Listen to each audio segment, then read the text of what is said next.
Welcome back, everyone. After so many days of quietly playing a minor cameo role, our boy Saitama has finally made his official return to the sea. But this time, the tables have truly turned as the Hero Association is facing a desperately dire situation. A whole lineup of dragon minus level monsters has suddenly decided to suit up and attack the cities all at once, pushing the association's internal affairs to a breaking point, standing on the verge of total collapse. How will our heroes stop this disaster without making you brothers wait any longer? Let's dive deep into the details of today's chapter right now. Before we begin, don't forget the usual procedure. Subscribe to the channel to support me. It all started with a group of lower minus ranked heroes who had been put down by their ridiculous names. They couldn't take it anymore and swarmed the headquarters to demand justice. They packed the meeting room, demanding that the executives apologize, change their names, and compensate them for emotional distress immediately. A frustrated hero slammed the table in anger. "You people better explain yourselves. Why did you give me this name?" Who cried out, "I've been wronged. I don't touch a single drop of alcohol. This red nose is genetic." The entire crowd chanted in unison, "We're not leaving until you change our names." Meanwhile, our bold hero Saitama stood in a corner, thinking to himself, if they keep making a fuss like this, what if they change my name to the Whining Baldy? I'd be finished. While the lower minus class heroes were busy demanding their rights, on the other side, the association's leadership was also arguing their heads off. The newspapers were filled with nothing but praise for the neo-heroes, causing the Hero Association's reputation to sink to rock bottom. The committee members helplessly made excuses. "It's not that our heroes are weak, it's just that the monsters lately are on a whole other level. Our guys are all trying their best."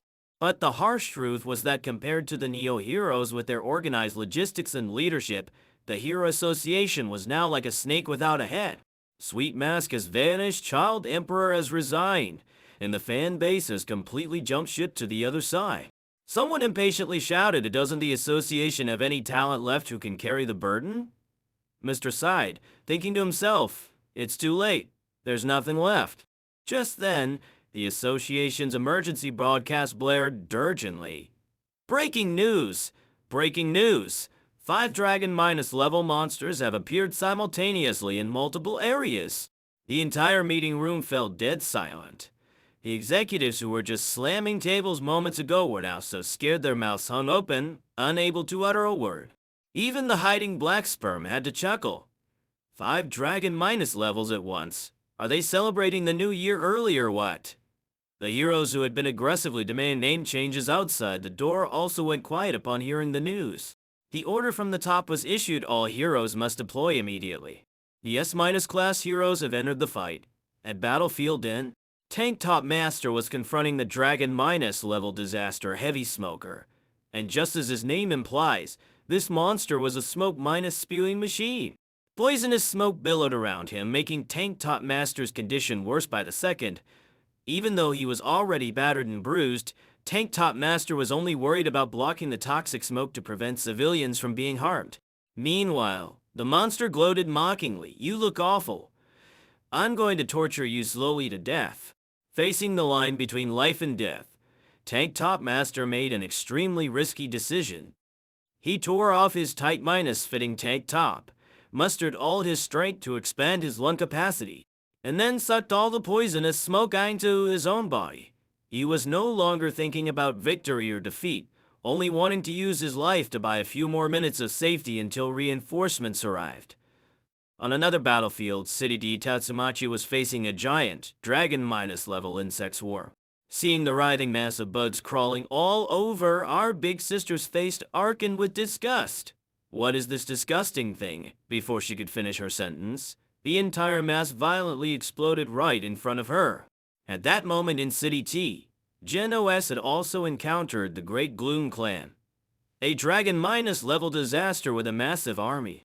The leader of the Great Gloom Clan was planning to use a human minus wave tactic to overwhelm the cyborg, but Gen OS was not one to be easily bullied.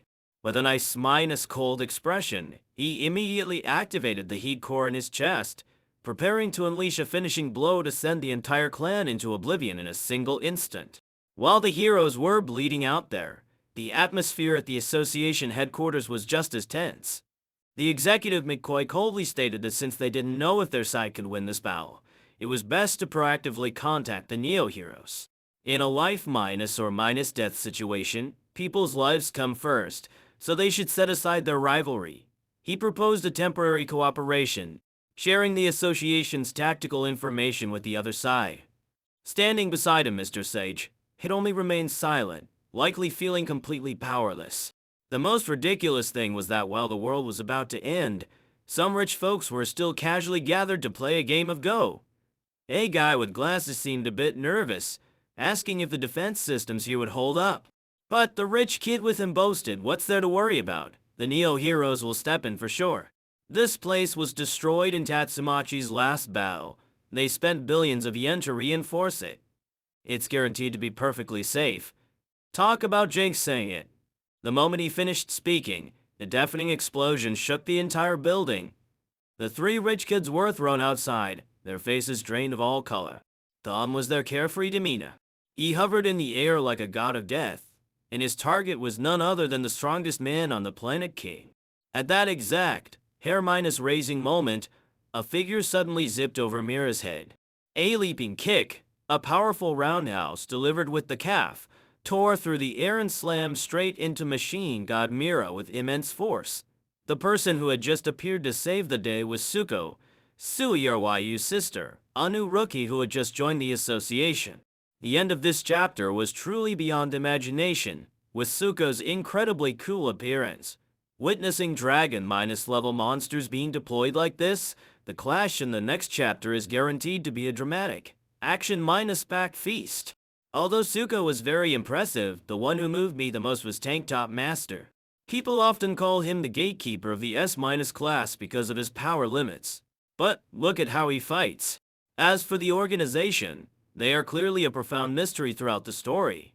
From the early G4- models to the sophisticated modern machines, they have always been silently collecting data from the strongest individuals. The fact that they chose the moment the Hero Association was at its weakest to target King is surely no coincidence. This was a meticulously calculated plan, a vicious move aimed at the very symbol of humanity's strength. And it will be even more difficult if those 5 dragon-level monsters that appeared at the same time were just the appetizer, the prelude to a great flood ushering in the greatest crisis ever seen. What do you guys think about the upcoming developments? Leave a comment to let me know. And don't forget to leave a like, share, and subscribe to the channel to support us. For now, goodbye, and see you all in the next video.